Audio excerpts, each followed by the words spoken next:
Millimetre anti aircraft तोपें टैंकों पर लगाकर इस्तेमाल की गई। ये ब्रिटेन की तोपों से बहुत आगे थी। साथ ही रोमेल ने ब्रिटिश सेना के खिलाफ अपने टैंकों को बढ़ाने के लिए खुले मैदानों का लाभ उठाया। ब्रिटिश फौज पर बार बार कभी दाएं तो कभी बाएं से हमला किया गया। ये रोमेल की ट्रेडमार्क तकनीक बन गई।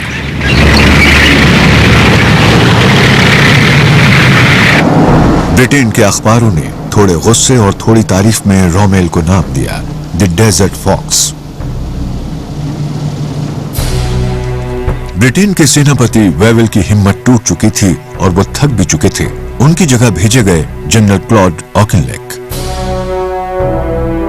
ऑकिनलेक पर पहला दबाव यही था कि टोब्रुक में मित्र सेना की स्थिति मजबूत करने की फिर से कोशिश करें, लेकिन उन्होंने नए ताजा दम सैनिकों के बिना ऐसा करने से इनकार कर दिया।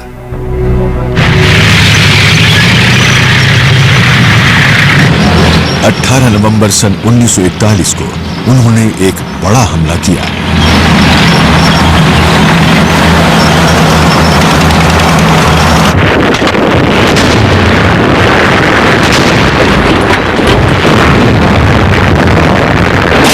ऑपरेशन क्रूसेडर नामक यह हमला लंबे सशस्त्र हवाई युद्ध के साथ शुरू हुआ।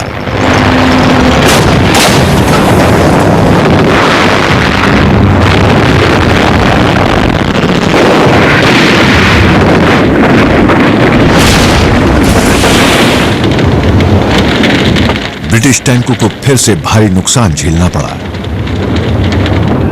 लेकिन उनकी थल सेना धीरे धीरे आगे बढ़ने लगी। आखिरकार 1 महीने की अटपटी लड़ाई के बाद जर्मनी के रोमेल को पीछे हटना पड़ा। टोब्रुक फिर से मित्र सेना के पास था। एक्सिस सेना के दस्ते तट के साथ साथ पीछे हटते हुए अल अहिलिया के अपने शुरुआती स्थल पर ही वापस पहुंच गए।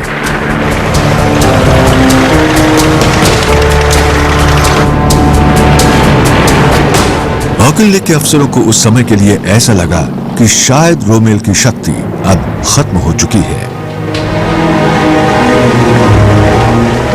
क्योंकि उसके दस्ते तट के किनारे अपने बेस कैंप में ताजा दम होने के लिए लौट आए थे।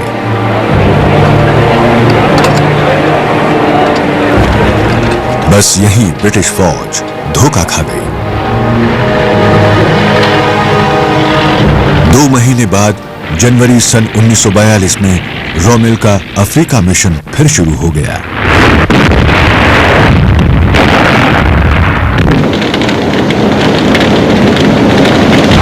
इस बार उसने बेफिक्र ब्रिटिश फौज की अगली टुकड़ियों को मैदान छोड़ने के लिए मजबूर कर दिया और इस बार अफ्रीका के तट के साथ साथ ब्रिटिश फौज को वापस खदेड़ने का काम शुरू हो गया। मित्र सेना टोब्रुक के एकदम पश्चिम में नई सुरक्षा पंक्ति की तरफ पीछे हटने लगी। यहां गजाला लाइन नाम की सुरक्षा पंक्तियों की श्रृंखला तैयार थी। रोमेल ने मई सन 1942 के आखिर में उन पर हमला कर दिया।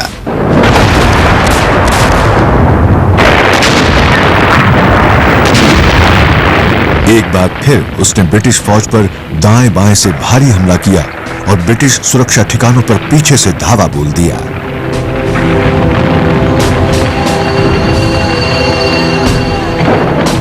लेकिन इस बार ब्रिटिश फौज इसके लिए तैयार थी। इस बार उसने रोमेल की सेना पर वैसा ही जवाबी हमला करने की कोशिश की।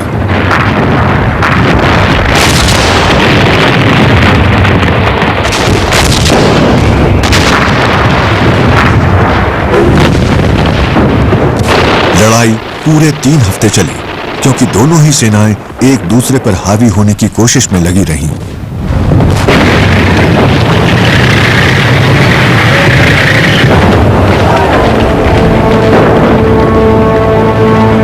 अंत में ब्रिटिश फौज को पीछे हटने के लिए मजबूर कर दिया गया।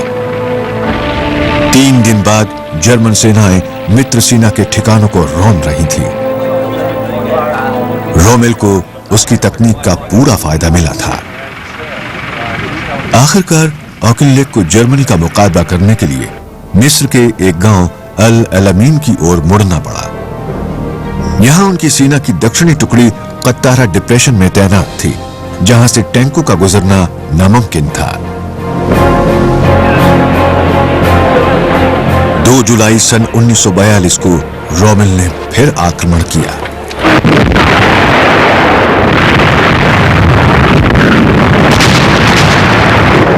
लेकिन इस बार ब्रिटेन ने जबरदस्त मुकाबला किया।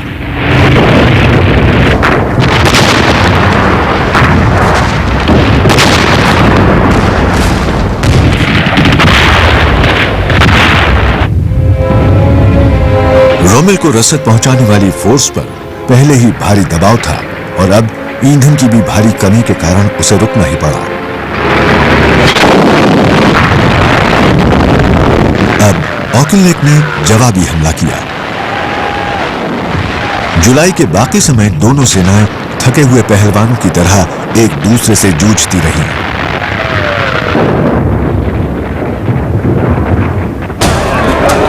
चर्चिल को ब्रिटिश फौज के आगे न बढ़ पाने पर भारी गुस्सा था। वो मिस्र पहुंच गए।